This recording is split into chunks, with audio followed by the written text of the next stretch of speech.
So let's move. अब बढ़ते हैं डे 4 पर, और डे 4 में हम यहां हैं अब 3 और डायरेक्टर्स को देखने के लिए, और वो 3 डायरेक्टर्स हैं एडिशनल डायरेक्टर, अल्टरनेट डायरेक्टर और नॉमिनेट डायरेक्टर। ये 3 डायरेक्टर कौन हैं, क्यों हैं, किस लिए हैं? So let's understand with that कि ये डायरेक्टर्स क्यों हैं, क्या हैं, कैसे हैं। सो विमेन डायरेक्टर हम देख चुके थे, रेसिडेंट डायरेक्टर हम देख चुके थे, फर्स्ट डायरेक्टर हम देख रहे थे। तो फर्स्ट डायरेक्टर से ही पहले शुरू करते हैं। मैंने DIR 2 और DIR 12 भरने के लिए आपको कल कहा था दैट, चलिए यहीं से शुरू करते हैं। तो मैंने आपको 152 सबसेक्शन 1 में बहुत क्लियरली डेमोन्स्ट्रेट किया था कि भाई ऑडिटर का जो अपॉइंटमेंट है it can be done only in general meeting. वो सिर्फ कहां होगा, जनरल मीटिंग में होगा, उसके अलावा नहीं होगा। बहुत क्लियर था। ओके, उसके बाद हमने देखा था सबसेक्शन 2 में देखा था कि जनरल मीटिंग में होगा। फिर सबसेक्शन 3 में देखा था कोई भी बंदा डायरेक्टर अपॉइंट नहीं होगा of a company unless he has been allotted a director identification number under section 154। तो अपन जब डिन पढ़ेंगे तब बात करेंगे, पर डिन का होना जरूरी है, बिना डिन के काम नहीं चलेगा। 152 सबसेक्शन 4 बोलती है every person it talks about कि जो भी पर्सन्स हैं, whomsoever the persons are, just a minute,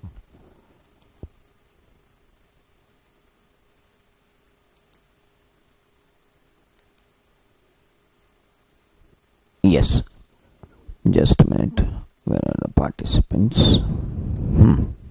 So every person proposed to be appointed as director,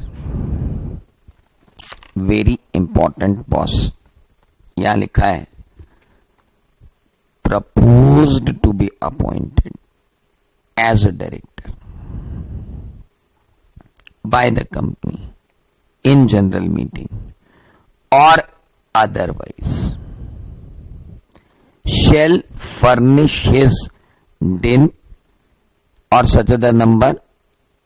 पहली बात तो din फर्निश कर एंड एक declaration they that he is not disqualified to be a director under this act। तो sir मुझे proposed director से I need from proposed director what? I need from proposed director दो चीजें, एक तो डिन फर्निश कर और दूसरा डिक्लेरेशन दे कि तू डिस्क्वालिफाइड नहीं है to be a director in the act. Question इतना सिंपली ट्विस्ट किया जा सकता है कि आज भी मैं अगर इंडिया में एक क्वेश्चन आज डाल दूं, सिर्फ आज ये क्वेश्चन डाल दूं कि एक डायरेक्टर का अपॉइंटमेंट किया गया by board of director to fill the casual vacancy. After filling the casual vacancy, board of director asked the person appointed to furnish his din and give a declaration. The other fellow is saying that in case of casual vacancy, it is not required. और ये question और घातक हो जाएगा जब मैं ये पूछूं कि एक नॉमिनी डायरेक्टर का अपॉइंटमेंट कर दिया गया है और वो नॉमिनी डायरेक्टर अपना डिक्लेरेशन कंपनी के साथ फाइल करना भूल गया है,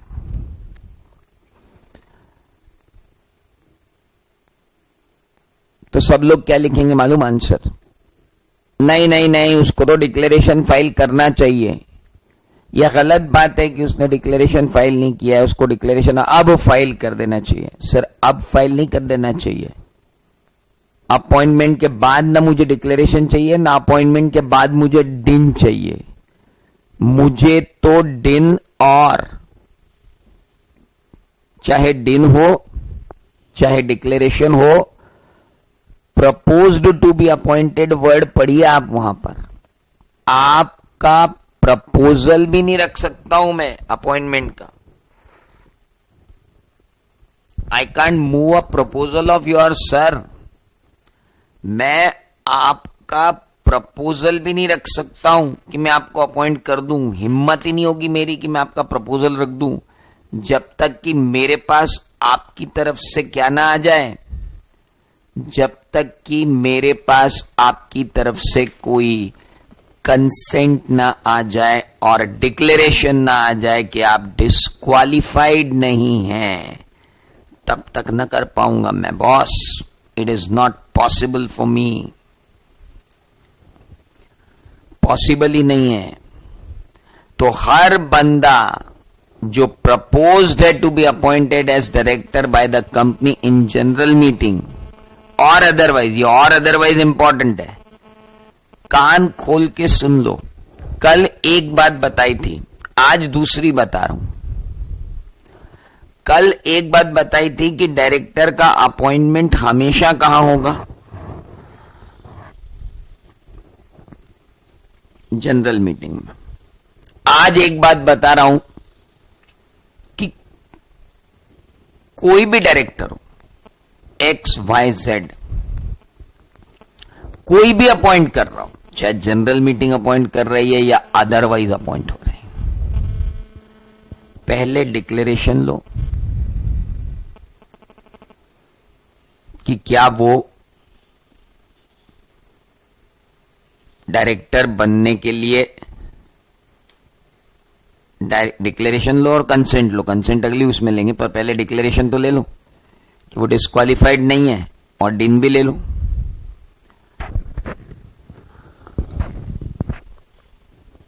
नाउ मेरा क्वेश्चन, फर्स्ट डायरेक्टर जो हैं, जो अपॉइंट हुए, जिन्हें आपने सब्सक्राइबर टू द मेमोरेंडम घोषित किया था, क्या उनको भी ये डिन और कंसेंट लगेगी और डिन और डिक्लेरेशन लगेगा? मेरा क्वेश्चन आप तक पहुंच गया होगा मेरी हिसाब से, और आप लाइव पढ़ रहे हो, तो जरा फटाफट मुझे जवाब दो। क्या नॉमी जो फर्स्ट डायरेक्टर्स हैं, क्या वो फर्स्ट डायरेक्टर्स को भी ये लगेगा डिक्लेरेशन और डिन? डिन तो लगता ही है, वो तो कल ही देख लिया। क्या उनका डिक्लेरेशन लगेगा? यस, उनका डिक्लेरेशन लगेगा। Even first directors are required to give this declaration. कान खोल के सुन लो, 152 सबसेक्शन 4 का डिक्लेरेशन हर जगह जरूरी है। कुछ भी हो जाए, हर जगह वो डिक्लेरेशन जरूरी है। डायरेक्टर का अपॉइंटमेंट होने वाला है, वो डिक्लेरेशन एप्लीकेबल हो जाएगा। Now okay sir, and what was in that 152(3) भाई, जिसके बाद डिन ना हो, वो अपॉइंट ना हो as a director. Okay, what was 2?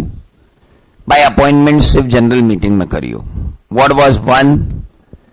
अगर कोई प्रोविजन नहीं किया गया है एओए में, तो फर्स्ट डायरेक्टर जो है वो मेमोरेंडम के सब्सक्राइबर होंगे। जी भाई साहब। Now comes 5।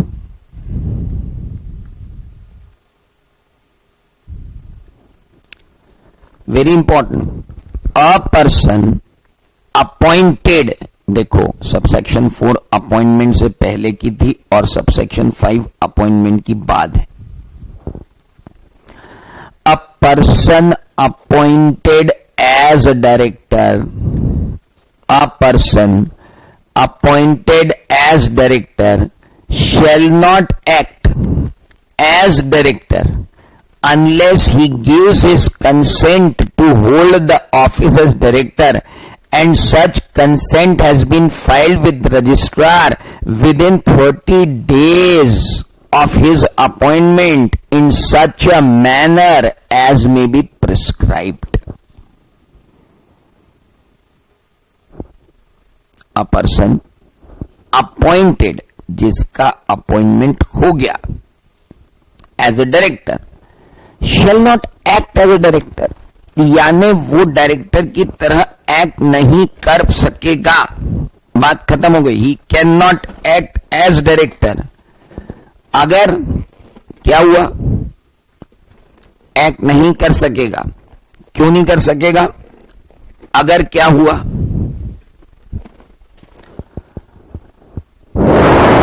जब तक वो अपनी consent to hold the office as director company को नहीं दे देगा। और ऐसी कंसेंट कंपनी को फाइल करनी पड़ेगी रजिस्ट्रार के पास within 30 days of his appointment in such a manner as may be prescribed. अब मुझे आपसे सिर्फ एक ही बात पूछनी है।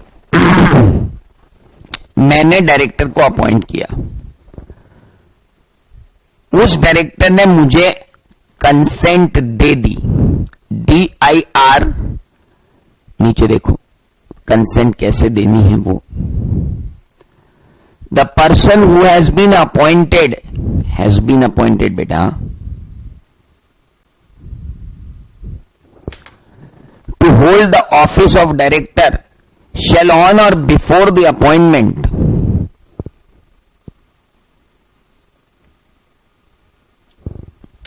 furnish to the company a consent in writing to act in form number DIR2, provided that the company shall within 30 days of appointment of director file such consent with registrar in form number DIR2 along with the fees as provided in the company's act. Now DIR2 में तो कौन देगा?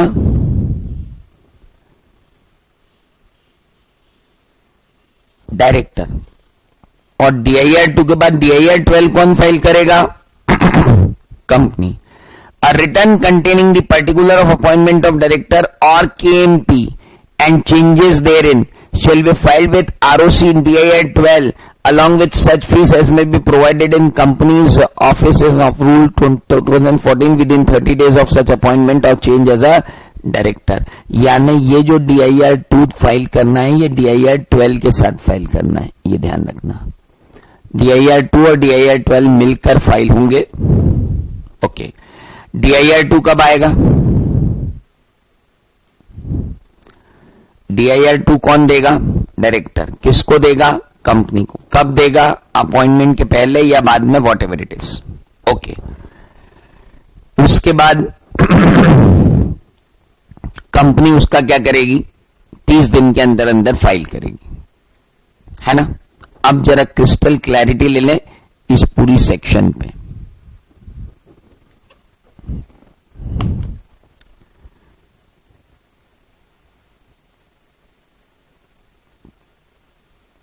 Proposed director, ये बंदा director के लिए proposed है। Ask for डिन, सेक्शन 154 सबसेक्शन 2।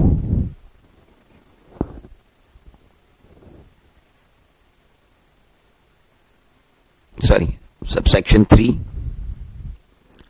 2 तो 2 was different.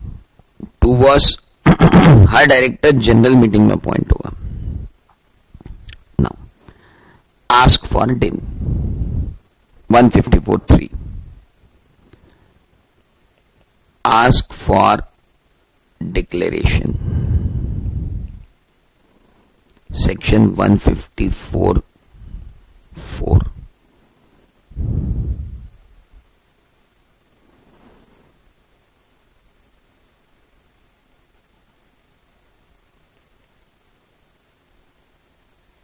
Before appointment.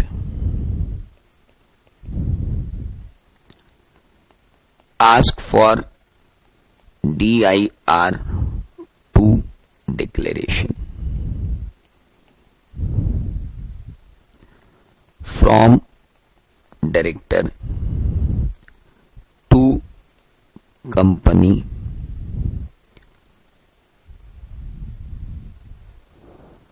now.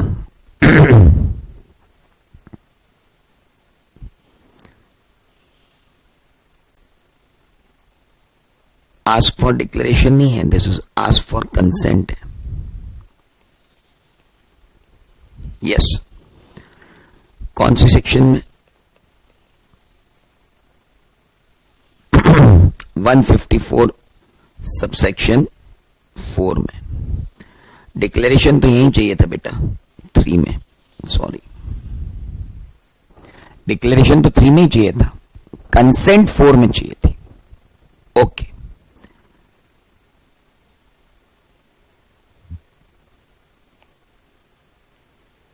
ये कब चाहिए? बिफोर और after appointment, but before acting as director. Director की तरह एक्ट कर रहे हो उससे पहले DIR 2 हमें दे दो. ये सारे काम तो किसके हैं? डायरेक्टर के. And what about company?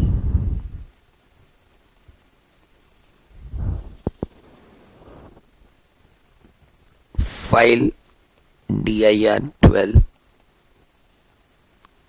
along with copy of DIR 2 within 30 days of appointment of director. दिन मांगो, मांग लिया. डिक्लेरेशन मांगो, मांग लिया. DIR 2 की कॉपी मांगो, मांग ली. DIR 2 की कॉपी 30 दिन के अंदर अंदर फाइल कर दो. DIR 12 के साथ कंपनी करेगी, कर दो. क्या आपको ये क्रिस्टल क्लैरिटी है कि टाइमलाइन क्या है? ये क्रिस्टल क्लैरिटी आना जरूरी है कि टाइमलाइन क्या है. एक है बिफोर अपॉइंटमेंट, एक है ऑन और आफ्टर अपॉइंटमेंट, और एक है आफ्टर अपॉइंटमेंट. ये प्योरली आफ्टर अपॉइंटमेंट है.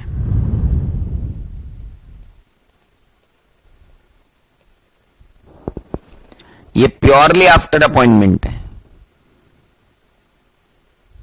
और 154 सबसेक्शन 4 के अंदर जो DIR 2 मांगा गया है वो ऑन और बिफोर, ऑन और आफ्टर, बिफोर और आफ्टर अपॉइंटमेंट मांगा जा सकता है. और बाकी 2 चीजें बिफोर अपॉइंटमेंट मांगी जाएंगी. इंपॉर्टेंट बात,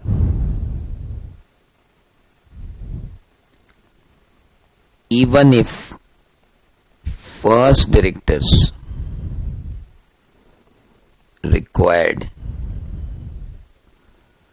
to give declaration and consent.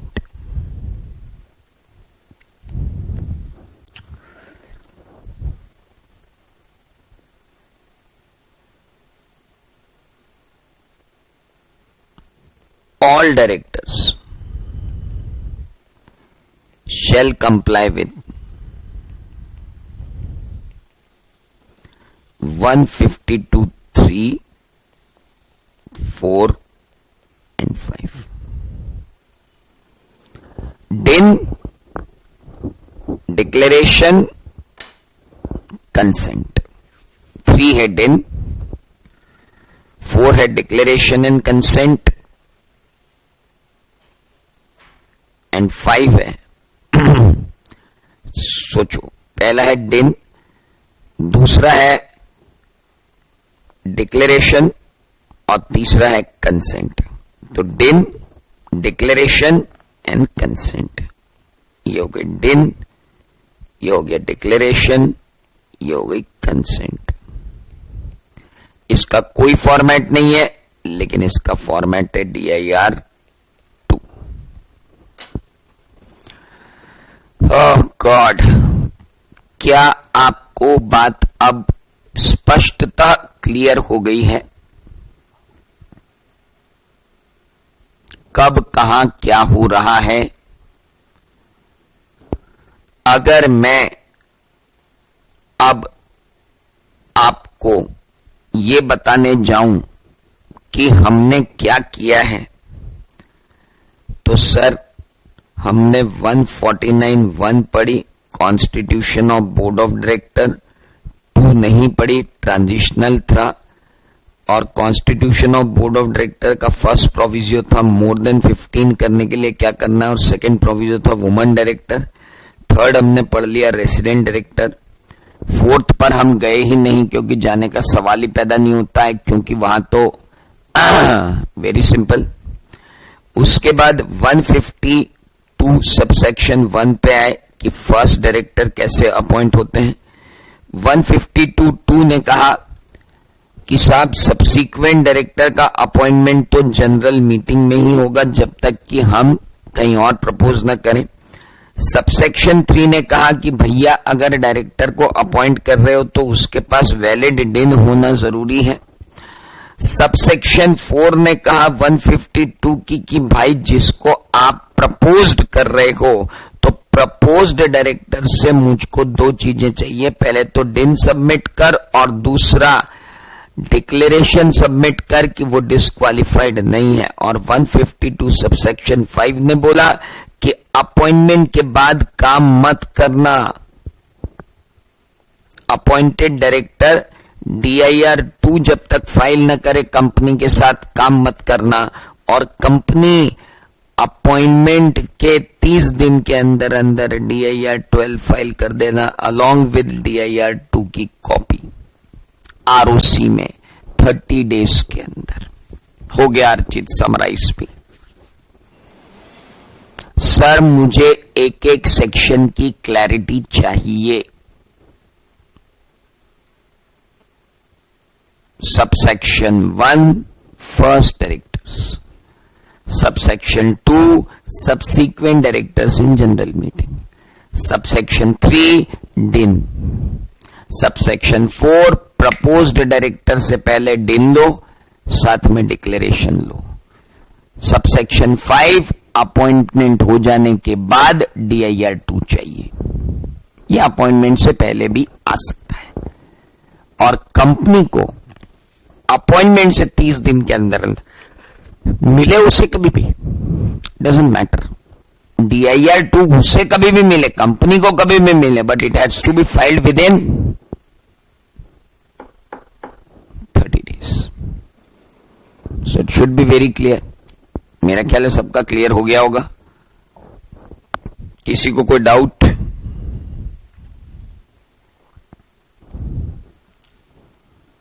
Any doubt? आगे बढ़ू? इजाजत है? ओ हाँ ना तो बोल दो मिट्टी के माधवों, सो रहे हो क्या? चलो, तो कंसेंट कहां चाहिए? DIR2 में सबसेक्शन 5 में चाहिए. डिक्लेरेशन कहां चाहिए कि मैं डिस्क्वालिफाइड नहीं हूं? 4 में चाहिए. और DIN तो आप 3 में एश्योर कर लो, 4 में तो DIN सबमिट करोगे. That is the point. Now दिन अलग होता है, डिक्लेरेशन अलग होता है, कंसेंट अलग होती है। डिक्लेरेशन में यह आता है कि मैं डिस्क्वालिफाइड नहीं हूं, कंसेंट में आता है कि मैं डायरेक्टर की तरह काम करने के लिए तैयार हूं। That is there. चलिए आओ जी आओ, एग्जम्पशन पे आओ। और ये एग्जम्पशन सबसेक्शन 5 की है। सबसेक्शन 5 की है मतलब DIR 2 और DIR 12 से रिलेट करती है।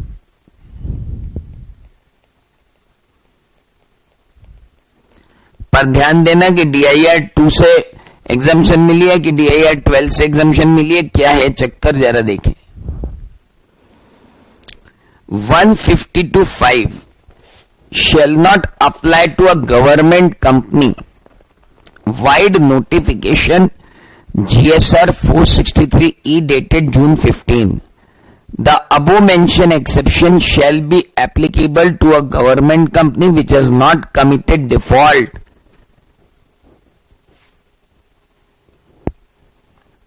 in filing financial statement under 137 and annual return under 92 of the said Act with registrar wide amendment notification number this. Government company पर नहीं लगेगी। कारण गवर्नमेंट कंपनी में डायरेक्टर को अपॉइंट करने का डिसीजन मंत्रालय खुद लेता है, मिनिस्ट्री खुद लेती है। बहुत क्लियर है। जब मिनिस्ट्री खुद ही डिसीजन ले रही है तो मिनिस्ट्री खुद ही कंसेंट एंड ऑल ले लेगी, उसको ROC को फाइल करने की क्या जरूरत है। Section 152(5) shall not apply to government company. Government company को फाइल ही नहीं करना है, न DIR 2 न DIR 12। अगर उसने अपना एनुअल रिटर्न टाइम पे भरा है और फाइनेंशियल स्टेटमेंट टाइम पे फाइल की, ठीक है। यानी पूरी 152(5) से एग्जम्पशन मिल गई। हाँ, क्या 152(4) से एग्जम्पशन मिली?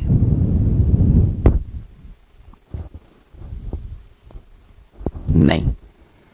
क्या 152(3) से एग्जम्पशन मिली? नहीं। सिर्फ किससे एग्जम्पशन मिली? 152(5) से। तो अपने को यह भी तो मालूम होना चाहिए कि 152(5) है क्या, तो एग्जम्पशन याद रहेगी, नहीं तो कहां से एग्जम्पशन याद रहेगी। DIR 2 और DIR 12 नहीं फाइल करना है, किसको? गवर्नमेंट कंपनी को। अच्छा, एक मिनट प्लीज, थोड़ा सा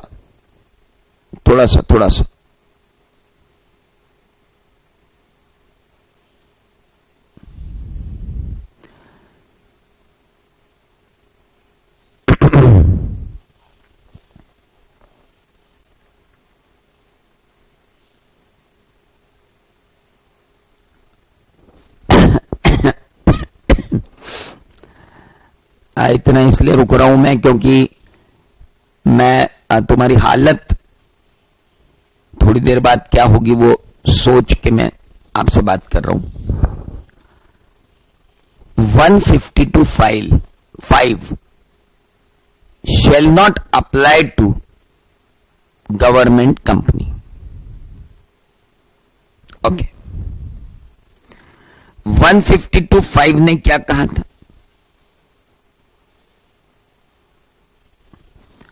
A person appointed as a director shall not act as a director unless he gives his consent to hold the office as director, and such consent has been filed with the registrar within 30 days of his appointment in such manner as may be prescribed. एक director को काम नहीं करना चाहिए as a director जब तक कि वो कंसेंट फाइल न कर दे ऑफिस ऑफ द डायरेक्टर पे, और ऐसी कंसेंट फाइल ना हो जाए रजिस्ट्रार के पास within 30 days of the appointment. So return containing particular of appointment of director and key managerial person and changes therein shall be filed with ROC in DIR 12 along with the fees. अब किसी ने आपसे ये पूछ लिया कि क्या government company के अंदर जो डायरेक्टर आ रहा है उससे कंसेंट लेने की जरूरत नहीं है क्या? Whether DIR 2 is not required for government company director. बताइए, जल्दी बताइए। गवर्नमेंट कंपनी के डायरेक्टर को क्या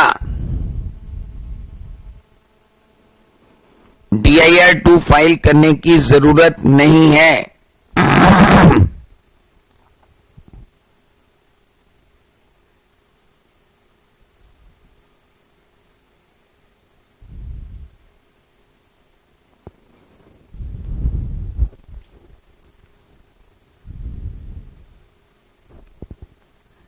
निपुण कह रहे हैं कि कंसेंट तो लेंगे पर रजिस्ट्रार के पास गवर्नमेंट कंपनी को फाइल नहीं करना है।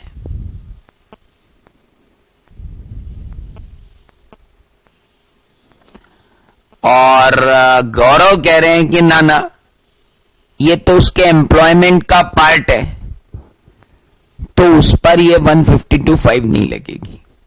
और निपुण और गौरव दोनों में से सही है गौरव, क्योंकि मैंने आपको डायरेक्टर बना दिया BHEL का, मैंने आपको डायरेक्टर बना दिया being a central government IOCL का, तो मैं आपसे कंसेंट थोड़ी लूंगा। मैं तो आपको प्रमोट करके डायरेक्टर बना रहा हूं। You are under the terms of appointment of mine, I am not going to get the consent from you.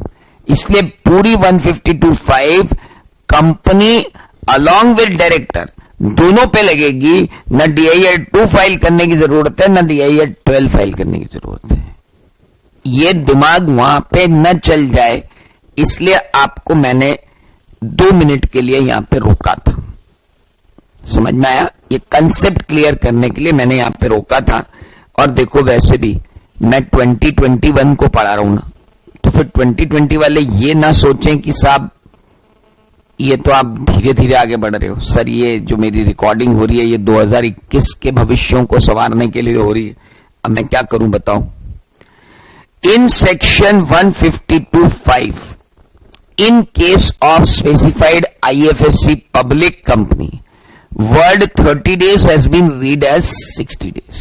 जो DIR 12 फाइल करना था 30 दिन में, IFSC पब्लिक कंपनी, सभी IFSC पब्लिक कंपनी नहीं बेटा,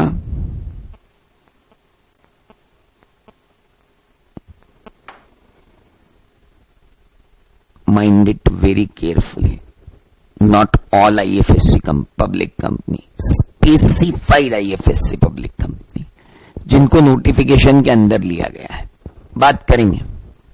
सेक्शन 152 सबसेक्शन 5 ने IFSC पब्लिक कंपनी को इंटरनेशनल फाइनेंशियल सर्विस कंपनी जो स्पेशल जोन में इनकॉर्पोरेटेड है और फॉरेनर्स को financial services, cross border finance उपलब्ध कराती हैं, तो ऐसी सर्विसेज देने वाली कंपनीज को जो RBI और IRDA से रेगुलेटेड हैं, उनको छूट दी गई कि 30 दिन की बजाय DIR 12 60 दिन में फाइल करो।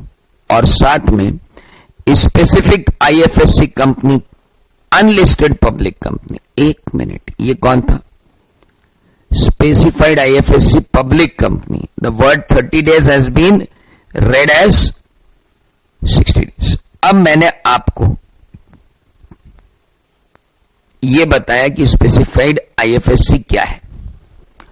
Specified IFSC is an unlisted public company. पहली बात ध्यान रखना, unlisted public company which is licensed to operate by the RBI और बाय सेबी और बाय इरडा। मैंने कहा यही समझा दूं आपको कि स्पेसिफाइड आईएफएससी का मतलब क्या है। स्पेसिफाइड आईएफएससी मतलब एक अनलिस्टेड पब्लिक कंपनी। पहली बात तो उसका क्या होना जरूरी है, unlisted, which is license to operate by the reserve bank of India, या तो आरबीआई ने उसको लाइसेंस दिया हो, या सेबी ने उसको लाइसेंस दिया हो, या इंश्योरेंस कंपनी ने उसको लाइसेंस दिया हो, आईआरडीए ने उसको लाइसेंस दिया हो।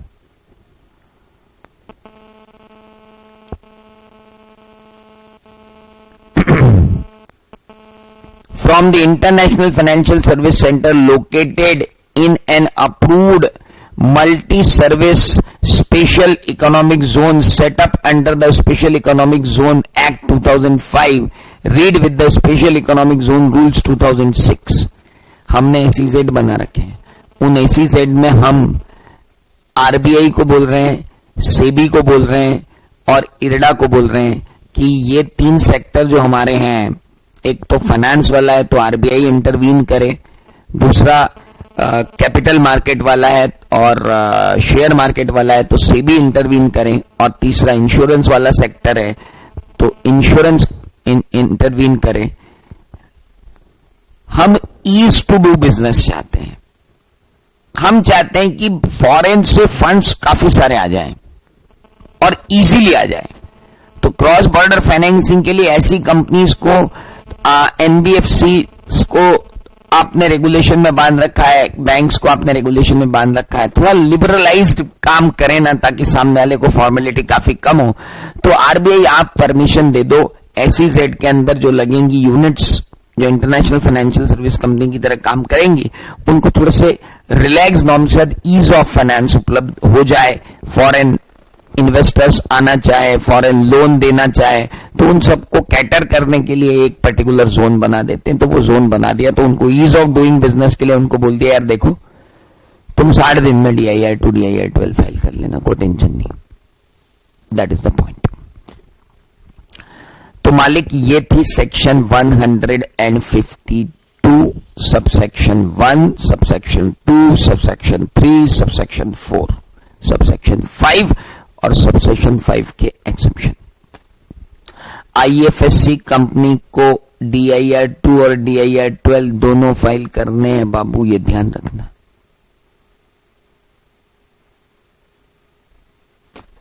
DIR 2 और DIR 12 दोनों फाइल करने, ये ध्यान रखना। चलो आइए अब आते हैं नए टॉपिक पे, जिसका नाम है एडिशनल डायरेक्टर। क्यों अपॉइंट करूं मैं एडिशनल डायरेक्टर को? Why should I appoint the additional director? मैं एडिशनल डायरेक्टर को क्यों अपॉइंट करूं? पहली बात, is it mandatory? No. Okay, it is complete discretion of complete discretion.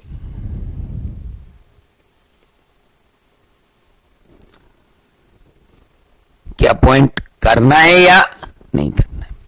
पर एडिशनल डायरेक्टर अपॉइंट करते क्यों है? वर्कलोड शेयर करने के लिए। काम बढ़ गया, एक्सपांशन में जाना है। देखो मैं आपको बताऊं तो प्रैक्टिकल लाइफ में एडिशनल डायरेक्टर की जरूरत क्यों पड़ती है? बोले यार सर अपना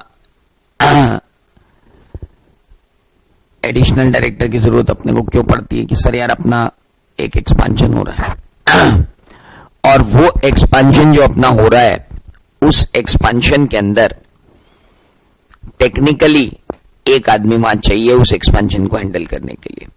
तो अपन एक IITN को लेकर आ रहे हैं जो वहां पर टेक्निकली चीजों को हैंडल करेगा।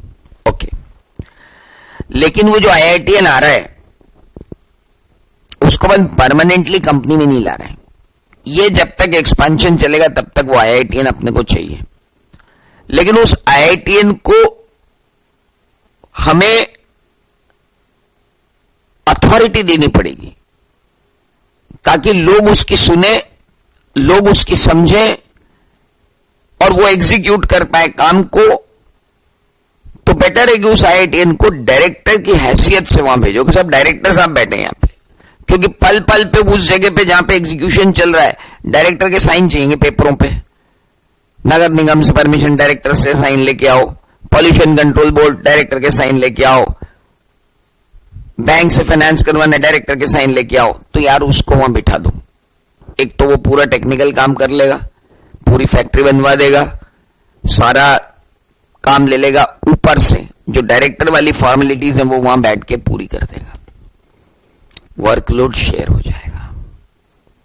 Late us appoint him as a director. ये पर्पस है किसका? एडिशनल डायरेक्टर अपॉइंट करने का, वर्कलोड शेयर करना, the only purpose. Okay. Articles of the company may confer on its board of directors the power to appoint any person other than a person who fails to get appointment as a director in general meeting as an additional director at any time, who shall hold office up to the date of the next annual general meeting or the last date on which the annual general meeting should have been held, whichever is earlier. Line कितनी छोटी सी है। The AOA of company may confer a right to its board of directors.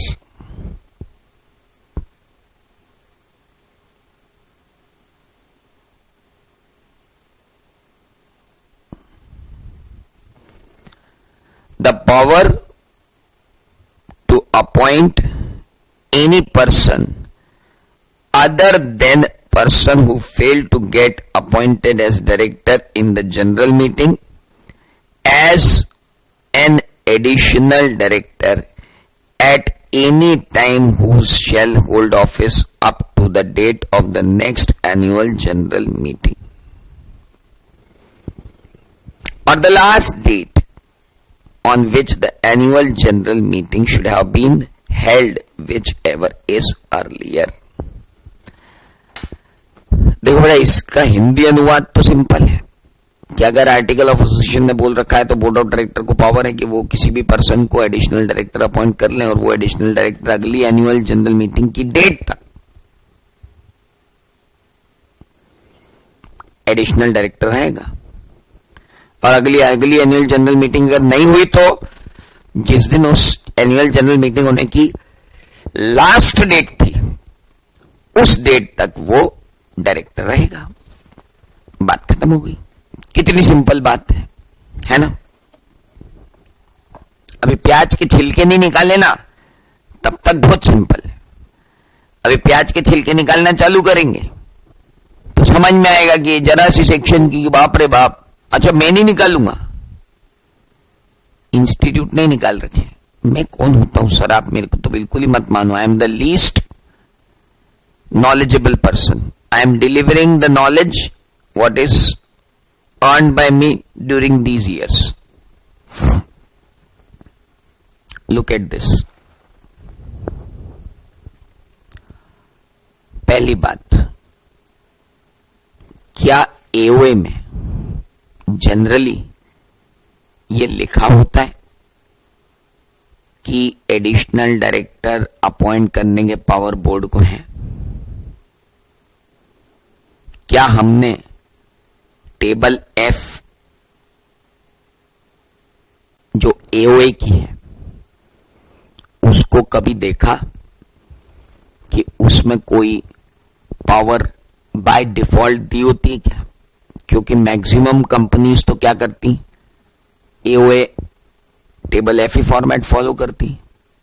तो अगर किसी ने table F format follow किया है तो भाई बाय डिफॉल्ट उसके अंदर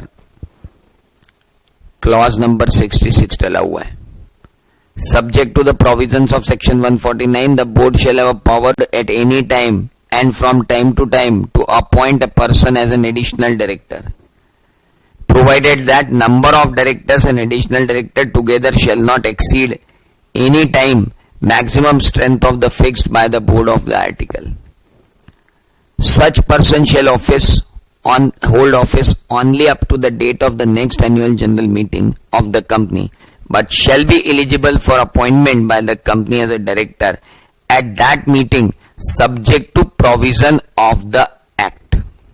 Such person shall hold office only up to the date of the next annual general meeting of the company, but shall be eligible for reappointment by the company as a director at the meeting, subject to the provision of the Act. उसी meeting में आप उसे reappoint कर सकते हो. So simple.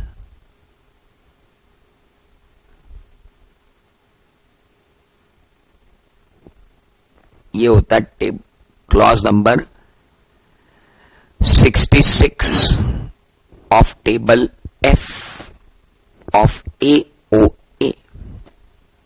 Subject to the provisions of section 149, the board shall have a power at any time and from time to time to appoint a person as an additional director, provided that the number of directors and additional director 15 से ज्यादा ना हो जाए.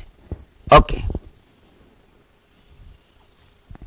Such person shall hold office only up to the date of next AGM, but shall be eligible for reappointment by the company as a director at a meeting, subject to provision of the Act. बेटा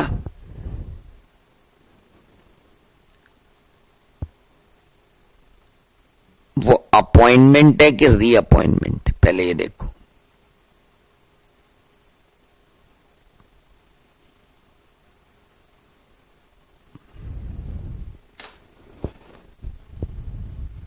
शांति. भेजे को ठंडा रखे.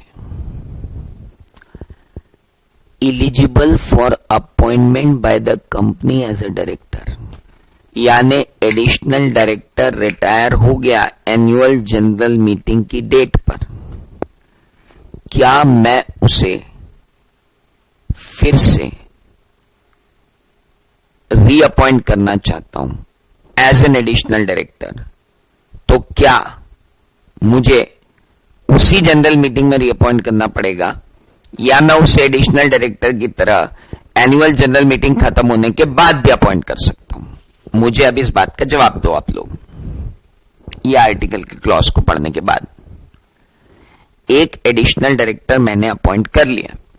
Appoint करने के बाद AGM में वो रिटायर हो जाएगा, है ना. अब एजीएम की डेट पर वो रिटायर हो गया. मुझे लग रहा है कि मुझे उसे रीअपॉइंट करना चाहिए as an additional director. Should I appoint him as an additional director in that AGM itself, or can I hold a board of directors meeting afterwards, after the AGM, and I can appoint him as an additional director?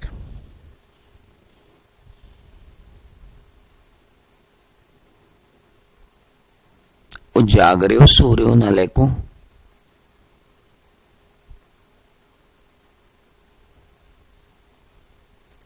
बेटा, additional director के power appoint करने के तो AOA ने दे दिए किसको? Board of director को. जितनी बार चाहो उतनी बार अपॉइंट करो, जितनी बार चाहो उतनी बार रीअपॉइंट करो. लेकिन उस एडिशनल डायरेक्टर को अगर रेगुलर डायरेक्टर बनाना है तो उसी मीटिंग के अंदर रीअपॉइंट करो, या फिर नहीं एक्स्ट्राऑर्डिनरी जनरल मीटिंग कॉल करके अपॉइंट करो. वो एडिशनल डायरेक्टर बनने के बाद नॉर्मल डायरेक्टर अगर बनेगा तो नॉर्मल रूट से ही बनेगा भाई साहब. और नॉर्मल रूट है वो 152 सबसेक्शन 2 वाला, सबसेक्शन 3 वाला, सबसेक्शन 4 वाला, सबसेक्शन 5 वाला. नॉर्मल डायरेक्टर बनने का रूट 152 सबसेक्शन 2, 3, 4, 5 वाला रूट पकड़ना पड़ेगा, तब जाओगे आप। हां, अब बिल्कुल सही पकड़ा आपने, वेरी गुड। अभी सुनो, तो एओए में ना दिया हो तो मेरी टेबल एफ मैंने अडॉप्ट ही नहीं की। अब सोचो, क्वेश्चन अगर आ जाए, a company which is adopted table F, लिख दिया, a company formed and the AOA has been adopted as per table F.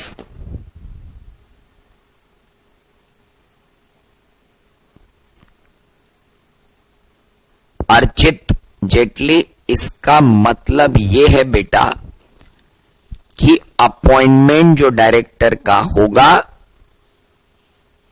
वो डायरेक्टर का, एडिशनल का नहीं, डायरेक्टर का, वो तो जीएम से ही होगा, जनरल मीटिंग से ही होगा। एडिशनल डायरेक्टर का रीअपॉइंटमेंट आप बाद में कर लो ना, एजीएम होने के बाद वापस बोर्ड मीटिंग करके एडिशनल डायरेक्टर का अपॉइंटमेंट कर लो, क्यों दिक्कत है।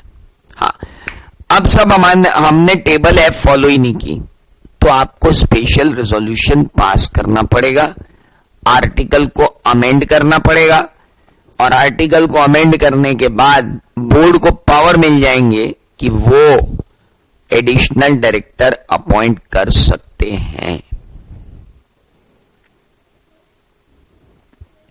बोर्ड को पावर मिल जाएंगे कि वो एडिशनल डायरेक्टर का अपॉइंटमेंट कर सकते हैं। बोर्ड विल हैव पावर कि एडिशनल डायरेक्टर का अपॉइंटमेंट हो जाए, लेकिन कब? जब एओए अमेंड हो, मतलब एओए अमेंड करने के लिए आपको लाना पड़ेगा कौन सा रेजोल्यूशन?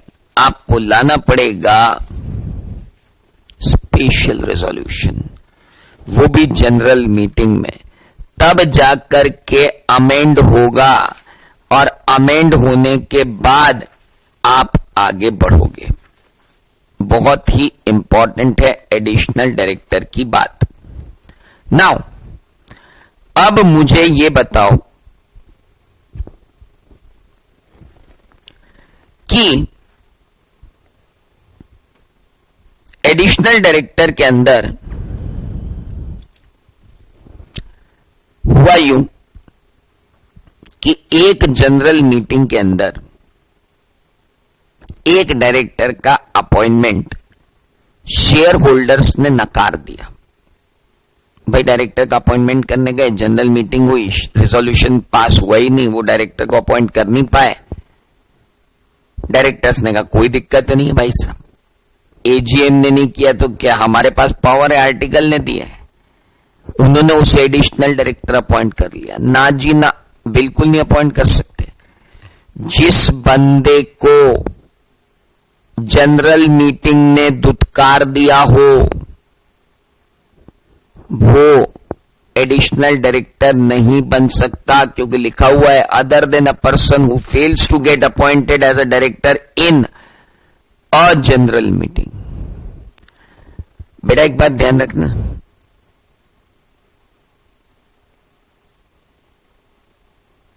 किसी भी जनरल मीटिंग में अगर किसी एक जनरल मीटिंग में आपको नकार दिया गया था एज अ डायरेक्टर, तो आप फिर एडिशनल डायरेक्टर नहीं बन सकते भविष्य में कभी भी, जब तक कि जनरल मीटिंग अलाउ न करे। बहुत क्लियर। एक बंदे को जनरल मीटिंग में ऑडिट डायरेक्टर अपॉइंट करने से मना कर दिया गया था, he cannot get appointed again anywhere else. Now, important. अब मेरी एक बात बताऊं, इस एक्ट को देखते हुए कि आर्टिकल्स ने तो एडिशनल डायरेक्टर अपॉइंट करने के कोई पावर दिए नहीं।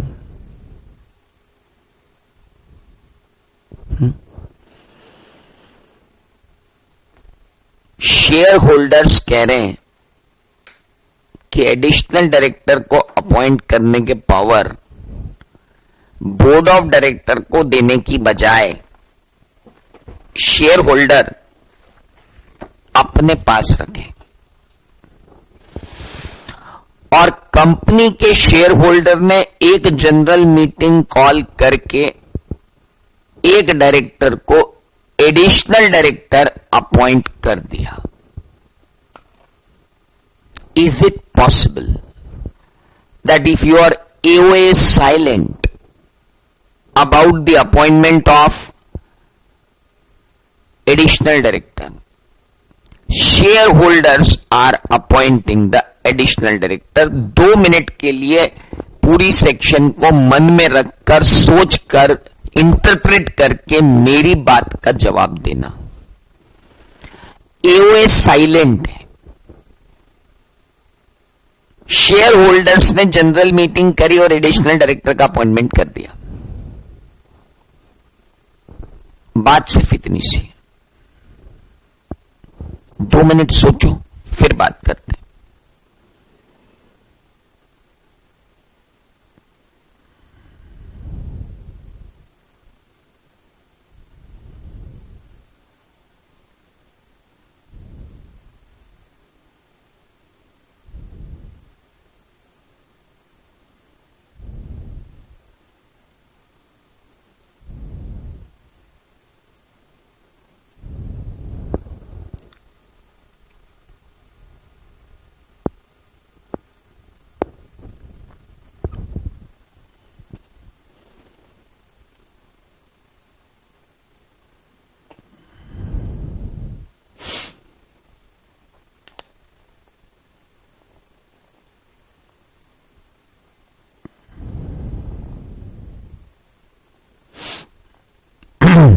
हां जी,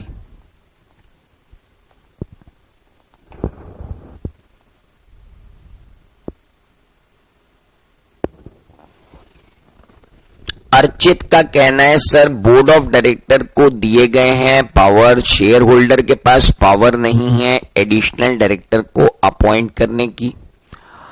निपुण बोल रहे हैं, गौरव बोल रहे हैं क्योंकि पावर एक्ट ने नहीं बोर्ड ऑफ डायरेक्टर को दिया है. अगर एओए साइलेंट है तो पहले एओए अमेंड करना पड़ेगा. निपुण कह रहे हैं बोर्ड के अलावा कोई नहीं कर सकता.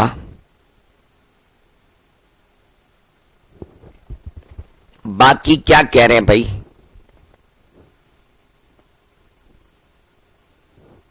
लिटरल इंटरप्रिटेशन अगर कंपनीज एक्ट 2013 का लिया जाए तो एक्ट ने स्पेसिफिकली पावर दिए हैं किसको? बोर्ड को. वो भी तब जब एओए ने लिखा हो. एओए ने दे दिया तो फिर पावर किसके पास है? बोर्ड के पास है. और बोर्ड के पास पावर होते हुए कंपनी जनरल मीटिंग के अंदर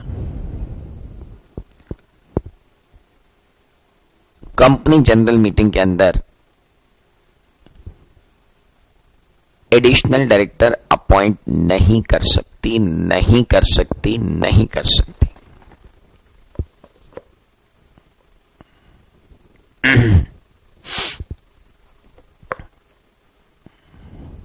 जस्ट अ मिनट. चार्ट नहीं बना रहा हूं लेकिन बहुत इंपॉर्टेंट चार्ट है, लेकिन बड़ा अलग सा चार्ट है. सिर्फ आप लोगों को समझ में आएगा, बाकी किसी को आना नहीं है.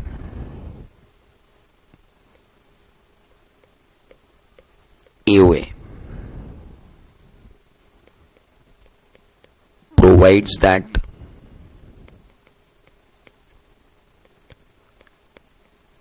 board of director can appoint additional director. Usually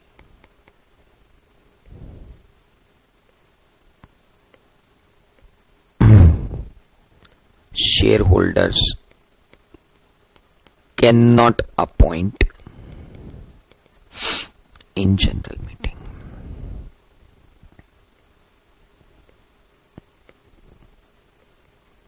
exceptionally, if there is deadlock in management,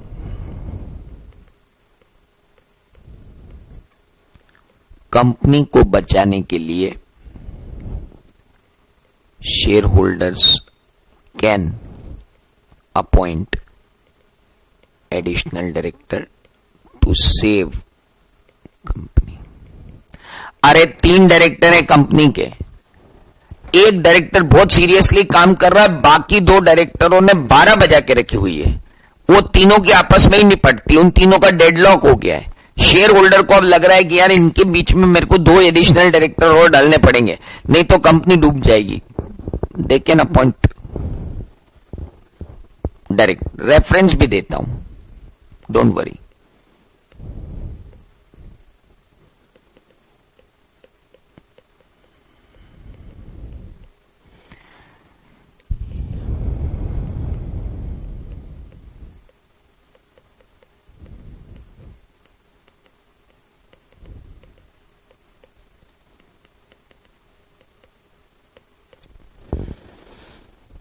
अगर नहीं प्रोवाइडेड है, company can appoint additional director in general meeting, और अगर एओए कन्फर करता है पावर को बोर्ड ऑफ डायरेक्टर को, company can not appoint additional director in general meeting जब तक कि डेडलॉक ना हो। और अगर नॉट प्रोवाइडेड है तो share holder can appoint the additional director.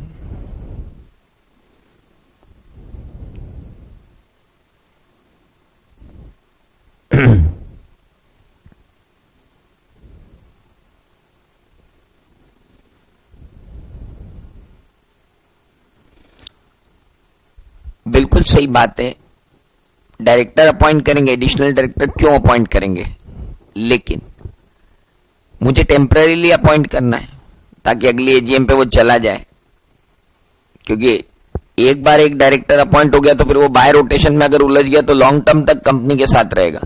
मैं नहीं चाहता कि वो लॉन्ग टर्म कंपनी के साथ रहे, मैं तो टेम्पररी डिफिकल्टीज को दूर करने के लिए क्या करना चाहता हूं, अपॉइंटमेंट करना चाहता हूं। तो सुनिए, पहली बात, एओए प्रोवाइड कर रहा है that board can appoint additional director, usually share holder can only appoint in general meeting, share holder can not appoint in general meeting. Exceptionally company को बचाने के लिए ये इंटरप्रिटेशन आराम से आ जाएगा कि जब डायरेक्टर को अपॉइंट कर सकते तो एडिशनल डायरेक्टर को क्यों अपॉइंट नहीं कर सकते। कंपनी को बचाना, इमरजेंसी, बोर्ड अपॉइंट नहीं कर पा रहा है, डेडलॉक हो गया है मैनेजमेंट में, बोर्ड इज नॉट केपेबल, इसलिए करना पड़ रहा है, कर लो। लेकिन एओए में एडिशनल डायरेक्टर के बारे में कुछ प्रोवाइडेड ही नहीं है, तो share holder can appoint additional director, लेकिन कैसे, that is very important. If not provided, share holder चाह रहे हैं कि हम एडिशनल डायरेक्टर अपॉइंट कर लें, you can appoint additional director, कोई दिक्कत नहीं है।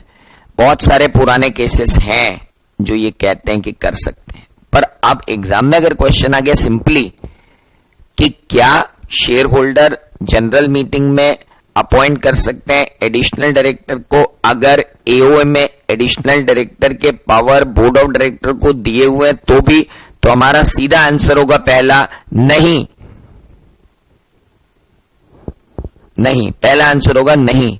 फिर होगा एक्सेप्शनल सर्कमस्टांसेस में कंपनी को बचाने के लिए जब बोर्ड ऑफ डायरेक्टर्स के बीच में डेडलॉक हो या बोर्ड ऑफ डायरेक्टर जो है वो नहीं कर पा रहे हो, तो शेयर होल्डर अपॉइंट कर सकते हैं। और अगर एओए में प्रोवाइडेड नहीं है तो शेयर होल्डर के पास तो हमेशा ही डायरेक्टर को अपॉइंट करने के पावर हो, चाहे वो एडिशनल डायरेक्टर हो कि नॉर्मल डायरेक्टर हो। बट वो एडिशनल डायरेक्टर की जगह कौन सा डायरेक्टर अपॉइंट करेंगे, नॉर्मल। पर क्या वो एडिशनल डायरेक्टर अपॉइंट कर सकते हैं अगर प्रोवाइडेड ही नहीं है एओए में, तो ये बात अभी, ये वाली बात अपन पेंडिंग रखेंगे। इस बात को अभी जारी रखा जाएगा। ये बात अभी जारी है, अभी मैंने कंक्लूड नहीं की है। अभी मैंने सिर्फ 2 बातें कंक्लूड की। तीसरी बात मैंने कंक्लूड ही नहीं की है कि अगर प्रोवाइडेड ही नहीं है एओए में एडिशनल डायरेक्टर का, तो शेयर होल्डर अपॉइंट कर सकते हैं, नहीं कर सकते हैं, किन परिस्थितियों में कर सकते हैं, ये है। अभी अपनी बात बाकी है एडिशनल डायरेक्टर्स पे। 2 केस लॉस भी दूंगा मैं आपको जो सपोर्ट करेंगे कि किस तरीके से additional director share holder appoint कर सकते हैं। अगर मान लो ये क्वेश्चन ही आ गया कि क्या share holder additional director appoint कर सकते हैं, तो हम कहां जाएंगे? Very simple. तो 1 मिनट, अब इतना रायता एडिशनल डायरेक्टर की सड़ी सी 6 लाइनों में हमने फैला लिया है, समेटेंगे कल, लेकिन अभी 2 मिनट में समाप्त तो कर लें। अगर एओए ने नहीं दिया, बोर्ड अपॉइंट नहीं कर सकता। एओए ने दिया है, बोर्ड अपॉइंट कर सकता है। एओए ने नहीं दिया, बोर्ड को फिर भी अपॉइंट करना है, आर्टिकल अमेंड करो, पावर लो, अपॉइंट कर दो। एओए में दिया है, बोर्ड ऑफ डायरेक्टर अपॉइंट कर सकते हैं, लेकिन शेयर होल्डर चाह रहे हैं कि वो अपॉइंट करें, नॉर्मल सर्कमस्टांसेस में तो ना हो पाएगा। एओए ने नहीं दिया है, share holder board of director को पावर नहीं देना चाहते हैं, शेयर होल्डर ये पावर अपने पास रखना चाहते हैं, वो एओए में लिखना चाहते हैं कि हम एडिशनल डायरेक्टर अपॉइंट करेंगे, तो क्या वो ऐसा कर सकते हैं? ये बात पेंडिंग है और कल पूरी होगी विथ ऑल दिस। लेकिन आज का जो क्वेश्चन बन गया है वो सिर्फ इतना सा है, define the situations in which additional director can be appointed by share holders. ये फाइल्स मैंने भेज दी हैं, ऊपर जी ड्राइव पे अपलोड कर दी है। आज दिन में आपकी बैच बन जाएगी और आपको बैच का कोड आ जाएगा। आप बैच कोड की रिक्वेस्ट भेजना, आपको उस बैच में ऐड कर लिया जाएगा 2021 वाली बैच में।